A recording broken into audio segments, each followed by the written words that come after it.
विवाह संस्कार बहुत ही बड़ा संस्कार है, बहुत ही आवश्यक है, इसका बहुत अधिक महत्व है हमारे जीवन में। क्योंकि जैसा हमने कहा कि समाज का आधार गृहस्थ आश्रम है। समाज को जो दिशा मिलती है वो सन्यासी से, वानप्रस्थी से और ब्रह्मचारी से मिलती है। सन्यासी, वानप्रस्थी और ब्रह्मचारी को आवश्यक है कि वे समाज में एक ऐसी रूपरेखा तैयार करें, ऐसे विचार करें, रणनीति बनाएं कि किस प्रकार से समाज को वैदिक राष्ट्र बनाने की ओर ले जाया जा सकता है, उसे परमात्मा से जोड़ने की ओर ले जाया जा सकता है। उपनिषदकार कहता है बृहदारण्यक उपनिषद में और ईश उपनिषद में कि ऐसा व्यक्ति जो केवल भौतिक विद्या में डूबा रहता है वो सफल नहीं हो पाता, और ऐसा व्यक्ति जो केवल आध्यात्म विद्या में डूबा रहता है वो भी सफल नहीं हो पाता, उसे भी मोक्ष नहीं मिलता। मोक्ष केवल उसे मिलता है जो भौतिक अर्थात प्रकृति विद्या, भौतिक विद्या जिसे हम विज्ञान कहते हैं, और आध्यात्म विद्या जिसे हम दर्शन भी कह सकते हैं, इन दोनों को समान रूप से साथ लेकर चलता है। ऐसा व्यक्ति मोक्ष को पाता है। तो यहां आवश्यक है हमें दोनों को साथ लेकर चलना है। परंतु विवाह के लिए कहा गया कि युवक और युवती दोनों समान हो तो ही विवाह हो। पर अब प्रश्न आ जाता है कि चलिए विवाह हो भी गया, तो सबसे जो गूढ़ प्रश्न मन में आता है वो है यज्ञ हवन आदि में नए मकान का शिलान्यास करते समय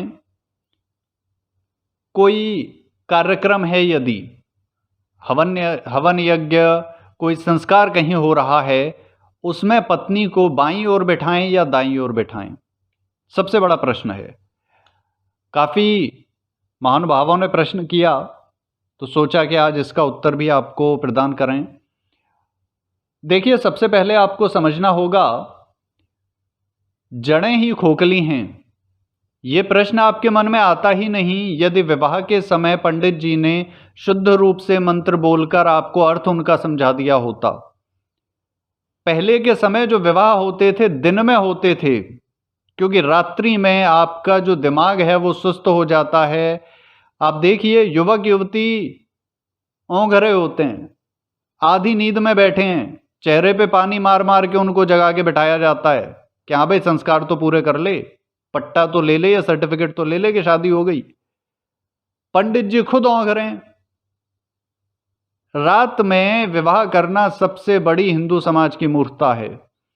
विवाह संस्कार, कोई भी संस्कार वैदिक है तो उसे केवल और केवल दिन के समय करने का विधान शास्त्र ने बताया है। चलिए, रात में भी किया, सोते सोते किया। अब वो तो देखिए, युवक युवती तो जो हैं सो ही रहे हैं, आधी निद्रा में हैं, पंडित जी भी आधी निद्रा में। तो पंडित जी क्या करते हैं, 10 मिनट में फटाफट उल्टे सीधे मंत्र बोल के जी क्लेश काटो, हाँ जी ठीक है आप दोनों का विवाह हो गया, पति पत्नी हुए, बात खत्म करो। इसीलिए इतनी शंकाएं वहां रह जाती हैं। इसीलिए मैं कहता हूं कि भारतवर्ष में जितने भी विवाह हुए हैं हिंदू रीति से, वो सभी अवैधानिक हैं, सभी इलीगल हैं। क्योंकि सही जो स्टेप, जो प्रोसीजर फॉलो होना था वो हुआ ही नहीं किसी भी विवाह में। चलिए, अब वो स्टेप भी गलत रहे, लेकिन अब तो विवाह हो चुका, अब उसे अंडू तो नहीं कर सकते। अब आवश्यक है कि आप समझें कि पत्नी कौन है और उसको कहाँ बिठाएं, उसका क्या महत्व है। तो विषय पर आते हैं। आपको यहां पर एक बात को समझना होगा बड़े गौर से। विद्वान ऐसा कहते हैं कि पत्नी को बाईं ओर बिठाना चाहिए। अब बाईं ओर बिठाने का उन्होंने क्यों कहा, उसका भी कारण आपको बता देते हैं। क्योंकि शास्त्र में उसको वामांगी कहा है। तो पंडित जी कहते हैं वाम का अर्थ होता है उल्टा या बाईं ओर, तो इसलिए पत्नी को अपने बाईं ओर बिठाना चाहिए। परंतु यदि पंडित जी की बात को हम सही मान भी लें, चलिए हमने मान भी लिया, तो देखिए उल्टा भी तो होता है वाम का अर्थ, और अंग तो ये भी हो सकता है उल्टे अंगों वाली। अब कभी देखा है कि कोई लड़की किसी युवक को सुना हो कि भाई मुझे ऐसी युवती से विवाह करना है जिसके पैर उल्टे हों, जिसके हाथ उल्टे हों, जिसकी नज़र जो है वो टेढ़ी हो, बात मुझसे करे देखे किसी और को? कभी ऐसा किसी ने इच्छा की है ऐसी? देखिए अपनी पत्नी की ओर एक बार, ऐसी अच्छी लगती है सीधी, या फिर सारे अंग उल्टे होते तो आपको अच्छा लगता? उल्टे पैर होते, उल्टे हाथ होते, आंखें टेढ़ी होती, नाक टेढ़ी होती बिल्कुल, तो अच्छी लगती? तो वाम का अर्थ उल्टा या बायां नहीं है। वाम, यहां संस्कृत का ज्ञान की कमी थी पंडित जी के पास, इसलिए ये समस्या उत्पन्न हुई। वाम का अर्थ है सुंदर, मनमोहक, प्रिय। तो कहा गया कि सुंदर विचारों वाली मेरी पत्नी हो। कैसी हो? सुंदर विचारों वाली, शुभ विचारों वाली। सुंदर रूप तो हो ही, शारीरिक तो रूप इच्छा है, प्रत्येक युवक की होती है कि उसकी पत्नी सुंदर हो, लेकिन उससे भी अधिक जो महत्व दिया वो दिया उसके विचारों को। सुंदर मन कहा, सुंदर मन वाली हो। अब सुंदर मन से क्या तात्पर्य है? आज के समय में डाइवोर्स के अधिकतर केसेस क्यों आते हैं?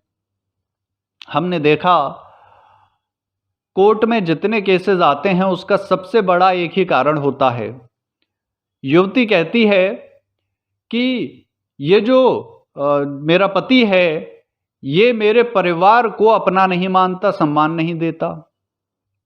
वहीं जो पति है वो कहता है कि मेरी ये जो पत्नी है ये मेरे माता पिता, भाई बहन, रिश्तेदारों को अपना नहीं मानती, सम्मान नहीं देती। अब हो क्या रहा है? असमानता वहां पर उत्पन्न हो रही है, और सबसे बड़ा कारण यही है डाइवोर्स का, सबसे बड़ा कारण। आप देखिए टीवी सीरियल्स में भी यही दिखाते हैं, बहू सास की नजरों में खटकती है। हमारे दैनिक जीवन में भी हमें यही दिखता है। इसके लिए यह कहा जाता है कि पत्नी वामांगी हो, अर्थात कि मेरे परिवार को भी अपना समझ के चले। पर यही नियम पुरुष पर भी लागू होता है, एक तरफा नहीं है बात। तो दोनों की बात हो रही है कि एक दूसरे के परिवार को अपना परिवार मानकर चलें, समानता हो। इसीलिए कहा सखे सप्तपदे भव। युवक कहता है कि मैं तुम्हें अब सखा मानता हूं, 7 कदम हम चले हैं, 7 पद एक साथ चले हैं, अब हम सखा हुए, मित्र हुए। और मित्र कैसा होता है? समान होता है। तो इसीलिए पति पत्नी में समानता हो, उसके लिए आवश्यक है दोनों के शुभ विचार हों, दोनों की सोच है वो शुभ हो, दोनों के जो लक्षण हैं वो शुभ हों।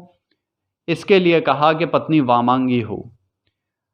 पत्नी को बिठाने का जो स्थान है वो दाईं ओर है, आपके दाहिनी ओर है, इसे समझिए आपके दक्षिण भाग में है। तो कभी भी कोई भी वैदिक संस्कार है, पंडित जी कुछ भी कहें, शास्त्र का पालन कीजिए और इस सत्य को समझिए, किसी भी वैदिक संस्कार में पत्नी को हमेशा अपने दाहिनी ओर स्थान दीजिए। यही शास्त्र कहता है और यही हमें मानना चाहिए।